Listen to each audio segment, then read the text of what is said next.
بسم اللہ الرحمن الرحیم۔ صحیح مسلم کی یہ روایت ابھی ہمارے سامنے ہے 2779، یہ اس کا نمبر ہے۔ اس میں یہ بات ہے کہ اللہ کے نبی صلی اللہ علیہ وسلم نے یہ بات کہی کہ فی اصحابی 12 منافقاً، کہ میرے صحابہ میں 12 جو ہے وہ منافق ہیں۔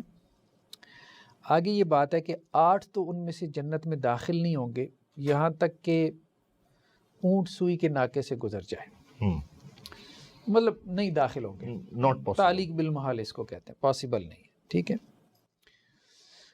اور ان کو ایک دوبیلا یعنی ایک پھوڑا نکلے گا، اچھا ٹھیک ہے، یہ بھی ذکر ہے۔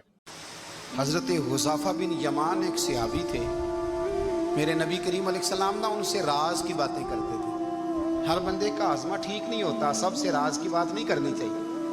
حضرت حذیفہ بن یمان کہتے ہیں حضور راز کی باتیں بتاتے ہیں۔ مدینہ منورہ میں جو منافقین تھے ان کی لسٹ بھی نبی پاک نے حضرت حذیفہ بن یمان کو دی تھی۔ جب کوئی مشکوک آدمی مر جاتا نا تو صحابہ کہتے ہیں ہم دیکھتے اگر حضرت حذیفہ نے جنازہ پڑھا ہے تو ہم بھی جنازہ پڑھ لیتے۔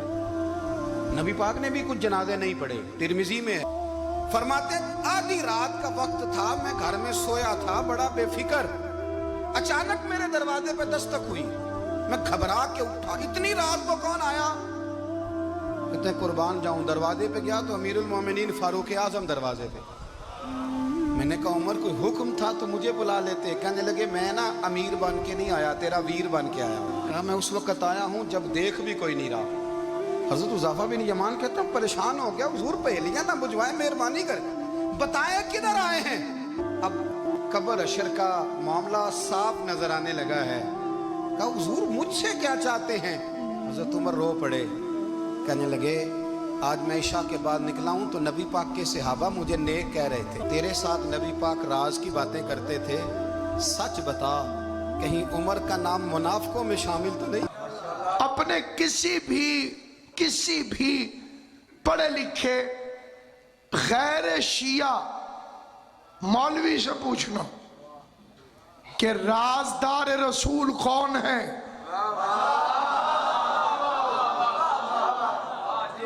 کیا جی؟ رازدار رسول کون ہے؟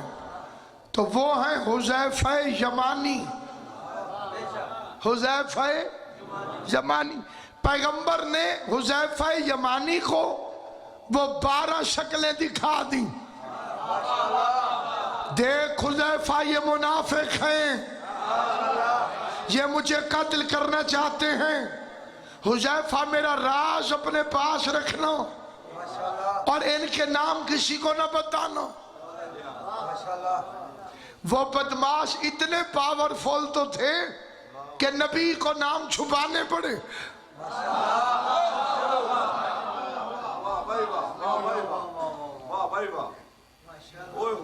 اتنے پاورفل تھے وہ منافق کہ احمد مختار کو، سید ابرار کو ان کے نام چھپانے پڑے۔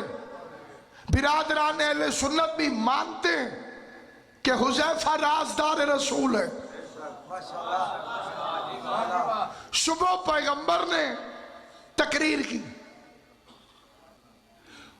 اور آقا انعامدار نے اس تقریر میں فرمایا رات میرے قتل کی سازش کی گئی تھی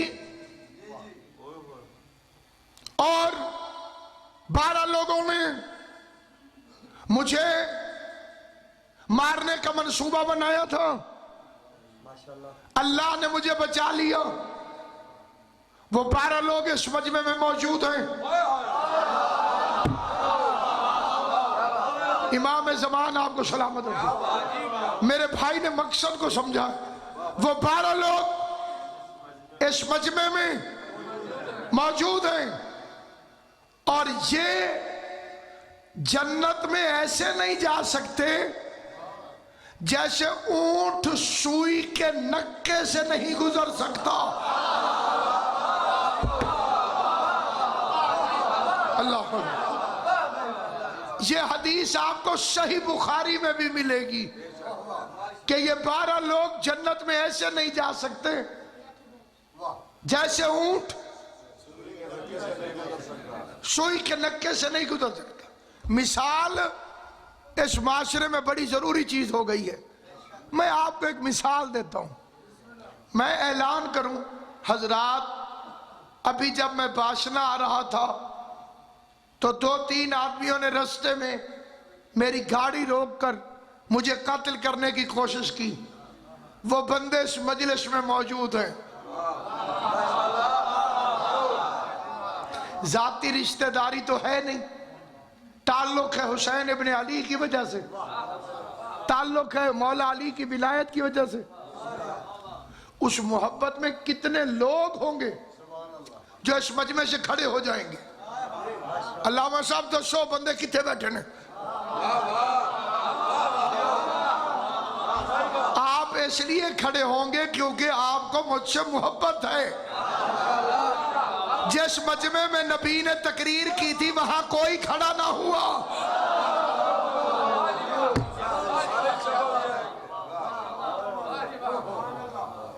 کوئی کھڑا نہ ہوا. ان کا کھڑا نہ ہونا اس بات کی دلیل ہے کہ وہ سازش میں شریک تھے. اب سنیے حذیفہ کا کیا ہوا. اسے بڑے بڑے لوگ اکیلے کر جاتے تھے.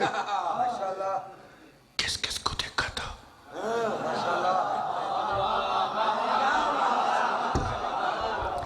اب میں کیا کروں؟ تھوڑے ہونا بھی جرم ہے. اس لیے بندہ حقیقت پڑھ نہیں سکتا. ان میں سے ایک آدمی بادشاہ بن گیا.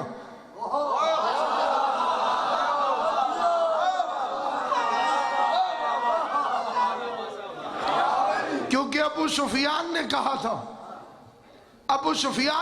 تھا کہ خلافت کی گیند ہاشمیوں سے نکل آئی ہے، اب ہم باری باری کھیلتے رہیں گے. تو میری طرف پھینکنا، میں تیری طرف، تو میری طرف. اس نے حذیفہ کو پکڑ لیا. حذیفہ کون کون تھا؟ کے نام تجھے رسول نے بتائے تھے، تو نے کس کس کی شکل دیکھی تھی؟ حذیفہ نے کہا راز ہے، مجھے نبی نے منع کیا تھا، میں نے نام نہیں بتانے. بندے کو غصہ چڑھ گیا. غصہ بڑی بھیڑی چیز ہے. غصے میں اندر کی باتیں باہر نکل آتی ہیں. اس نے غصے میں آ کے حذیفہ کو دھکا دیا اور دھکا دے کے کہا تو بتا یا نہ بتا، واللہ انا من المنافقین، اللہ کی قسم میں تو ان 12 بندوں میں شامل تھا. وهو دربي ومسلكي وعنا لا ما الحروف كنت انا